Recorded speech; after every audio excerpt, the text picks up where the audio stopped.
Opa, seja muito bem-vindo, seja muito bem-vindo ao canal. Meu nome é Robert Silva e nesse vídeo a gente vai falar sobre volumes Docker. O que são, como funcionam e por que você precisa entender e conhecer sobre volumes Docker. Lembrando que esse vídeo é uma introdução para quem está começando a aprender sobre Docker e para quem não sabe, por que funciona, por que eu devo usar. Ainda não é um vídeo sobre mão na massa. Se você quiser um vídeo prático, eu mostrando para vocês como que funcionam os comandos, quais comandos utilizar, já deixa os comentários aqui porque eu vou ter o maior prazer de preparar esse conteúdo para você. Inclusive, se você está chegando agora e ainda não é inscrito no canal, já se inscreve, ativa as notificações e me ajuda para que eu possa continuar produzindo cada vez mais conteúdo. Lembrando que nós temos vídeo toda semana aqui no canal. Estou tentando aqui manter uma constância ali de pelo menos 2 vídeos por semana, mas vai dar certo e com a sua ajuda mais ainda, beleza? Então, bora lá!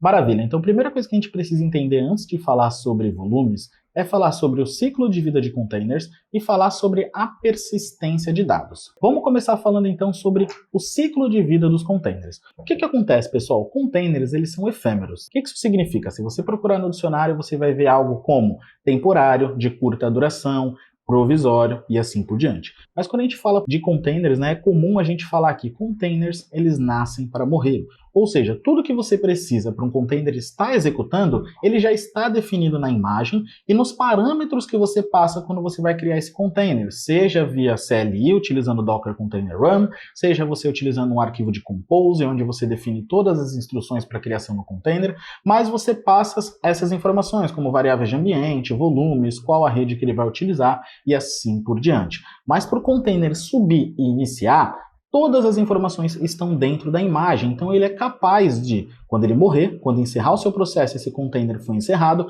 ele ser recriado sem nenhum tipo de dependência do arquivo ali que tem no sistema operacional, de algum dado, de algum arquivo de configuração, nada, ele não depende de nada, ele é completamente dependente. Então esse é o ciclo de vida do container, ele nasce para morrer. Beleza. O outro ponto é a persistência de dados. Por que eu preciso da persistência de dados, Robert? Em algumas situações, você está, por exemplo, fazendo o desenvolvimento de uma aplicação e você quer fazer o auto-reload, Então você quer mudar o código-fonte na máquina do desenvolvedor e esse código-fonte ele ser alterado imediatamente no container que está em execução, até para você testar como que está funcionando essa aplicação rodando em containers mesmo. Então, para isso, você pode criar um volume, mapear esse código-fonte que está na máquina do desenvolvedor ou na sua própria máquina para dentro do container. Um outro exemplo é se você quer levar arquivos de configuração. Então, você vai subir um container e aí você tem ali um Nginx. Você quer levar as configurações do Nginx da sua máquina. Você pode fazer isso. Ah, Robert, mas tem como eu fazer isso direto na imagem, copiar para a imagem? Tem, mas aqui eu estou dando possibilidades, eu estou falando as N maneiras que você tem de se trabalhar para que você consiga utilizar melhor no seu ambiente. Então já teve cenários onde eu tenho CI/CD e eu tenho os arquivos de configuração mapeado com volume. Tem outros cenários que eu já tenho isso construído direto na imagem. O problema é que se você começa a levar muita coisa para a imagem,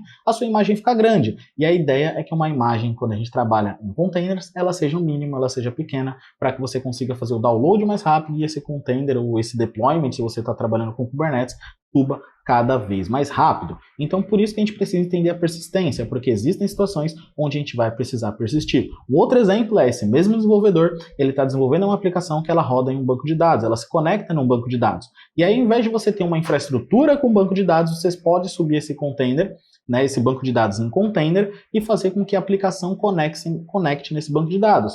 Mas toda vez que esse banco de dados, como por exemplo o MySQL, morrer, você não vai perder aqueles dados, você não pode perder eles. Então você cria um volume e aí você começa a persistir essas informações nesse banco. Quando o desenvolvedor terminar, ele vai lá, remove esse volume e aí depois ele cria outro para testar, por exemplo, a carga inicial e assim por diante. Então, entendidos os conceitos, ciclo de vida do container e também a persistência de dados, você já começa a ter uma luz por que você utiliza volumes. Agora a gente vai entender que são volumes e como que eles funcionam, quais são os tipos que nós temos dentro do Docker. Bom, como a gente viu, por padrão, todo arquivo criado dentro de um container, ele vai ser descartado quando esse container foi encerrado. Então a gente não tem nada de persistência. E aí o que acontece? Para a gente persistir esses dados dentro do Docker, existem duas maneiras. Ou a gente pode utilizar volumes, que também são conhecidos como data volumes ou volumes nomeados, ou a gente pode utilizar o bind volume. E como que funciona cada uma dessas opções? Bom, vamos começar falando sobre os volumes, né? Os volumes ali que são os volumes nomeados. Vamos chamar de volumes nomeados para ficar mais fácil, a gente não confundir. Volumes nomeados, eles são gerenciados pelo próprio Docker Host. Então você tem duas maneiras de criar ele. Ou você cria durante a criação do container, você define os parâmetros e o seu Docker Host vai criar para você, né, o seu Docker Engine, ou você cria antes e depois você associa eles aos containers. Então você pode ter, por exemplo, um volume nomeado associado a vários containers. Não tem nenhum problema, dependendo da situação você pode fazer isso.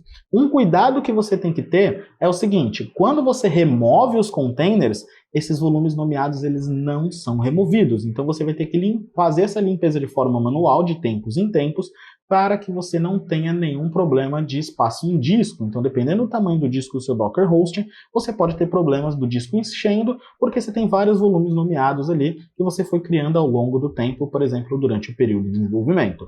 Bom, um adendo aqui também, que você tem que tomar cuidado com a imagem que você vai utilizar. Mesmo que você não trabalhe com volumes, ou seja, de volume nomeado ou bind volume, imagens como, por exemplo, do MySQL, na sua definição lá no Dockerfile, já tem um parâmetro falando volume. Então, o caminho /var /lib /mysql, ele é um volume. Então, toda vez que você iniciar o MySQL, automaticamente ele vai estar criando esse volume para você. E ele tem aproximadamente ali 210 MB. Então, se você sobe 5 vezes o MySQL, você já está utilizando 1 GB. Se você sobe por dia ali 20 vezes, imagina o quanto você vai estar utilizando de espaço em disco. Muita coisa, não é mesmo? Perfeito. Para finalizar, vamos falar sobre o bind volume. Como que funciona o bind volume? Bind volumes, ele depende da estrutura do seu sistema operacional. Então, significa que você vai mapear um arquivo ou um diretório que está dentro ali do Docker Host para dentro de um container. Então, vamos supor que eu quero mapear o diretório /data, /mysql, e aí eu vou colocar /dados. Então, o /data e o /mysql, eles tem que existir. Já o /dados, que é o caminho final, que é o caminho que vai ser mapeado realmente no container, se você utilizar o parâmetro "-v" para criar o container, ele cria automaticamente. Se você utilizar a sintaxe "-mount", ele não vai criar e vai te dar uma informação. Olha, o caminho informado, ele não existe. Tá? Então, recapitulando, a gente precisa de volumes por causa do ciclo de vida dos containers, ou seja, tudo que for criado dentro do container ele vai ser perdido, porque a gente precisa persistir os dados, então são os dois motivos para a gente utilizar volumes. Tá? E como que funcionam esses volumes? A gente tem duas formas de persistir, volumes nomeados ou bind volumes. Se você gostou desse vídeo, já deixa o seu curtir e, novamente, se você não é inscrito no canal, já se inscreve e, melhor ainda, eu quero saber se você está gostando dos conteúdos. Eu vou deixar também aqui no card, né? No card aqui, em algum lugar, e vou deixar na descrição do vídeo também um link para a playlist de Docker. Então, no momento da gravação desse vídeo, a gente já tem 5 vídeos, com esse são 6, e provavelmente quando você for assistir esse vídeo aqui, se ele já faz muito tempo que ele foi lançado, vai ter muito mais vídeos. Então tem um conteúdo ali extenso para você aprender sobre Docker de forma totalmente gratuita. Então se inscreve no canal, compartilha e deixa seus comentários aqui, quero saber o que você está achando. Perfeito? Vejo você então no próximo vídeo. Valeu!